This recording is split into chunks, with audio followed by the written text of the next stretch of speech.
ഞാൻ ചോദിക്കട്ടെ,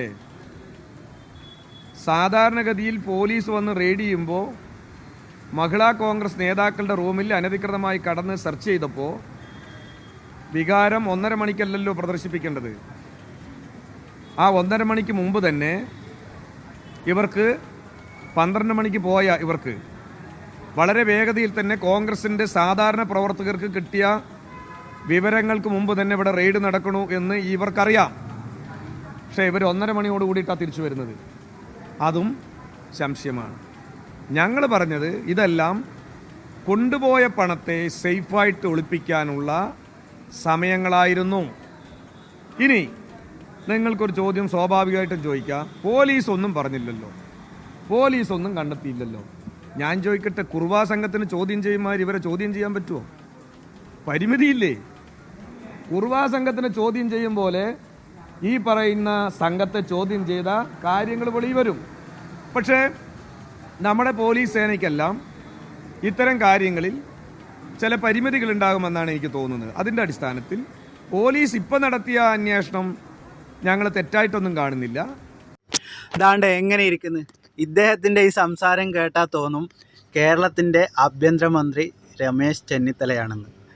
എൻ്റെ ചെങ്ങായി, നിങ്ങളെ കുറുവാ സംഘത്തിൻ്റെ തലവനാണ് മുഖ്യമന്ത്രി, അതേ പിണറായി വിജയൻ തന്നെയാണ് ആഭ്യന്തരമന്ത്രി.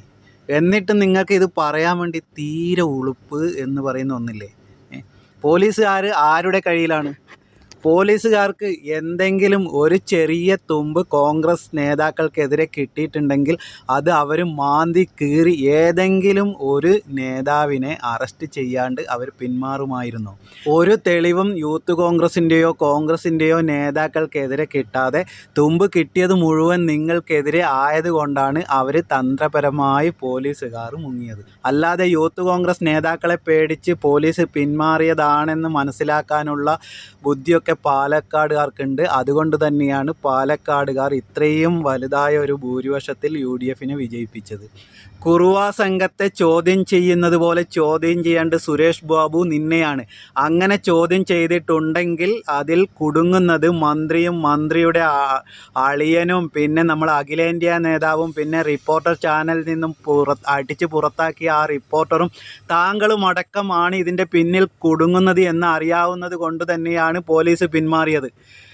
നിങ്ങളെ ആ മുഖത്തെ ഭാവമാറ്റവും ആ സംസാര ശൈലിയും കണ്ടാലറിയാം നിങ്ങൾ തന്നെയാണ് പഠിച്ച കള്ളനെന്ന്. നിങ്ങൾ പാലക്കാട് ഇലക്ഷൻ തുടങ്ങിയ അന്ന് മുതൽ ഇന്ന് വരെ സത്യസന്ധമായ വാക്ക് നിങ്ങളുടെ വായിൽ നിന്നും വന്നിട്ടുണ്ടോ? നിങ്ങൾ ഇതുപോലെയുള്ള തന്ത്രങ്ങളുമായി ഇനിയും വരണം. നിങ്ങളാണ് UDFൻ്റെ വിജയശില്പി, നിങ്ങളാണ് UDFൻ്റെ ഭാവി വാഗ്ദാനം. അതുകൊണ്ട് നിങ്ങൾ ആ പാർട്ടിയിൽ നിന്ന് UDFനെ ഇതുപോലെ വിമർശിക്കണം, ഇതുപോലെ നാടകങ്ങൾ മെനയണം. ഇനിയും തെരഞ്ഞെടുപ്പുകൾ വരുന്നുണ്ട്. നമുക്ക് വീണ്ടും കാണാം സഖാവേ. ലാൽ സലാം.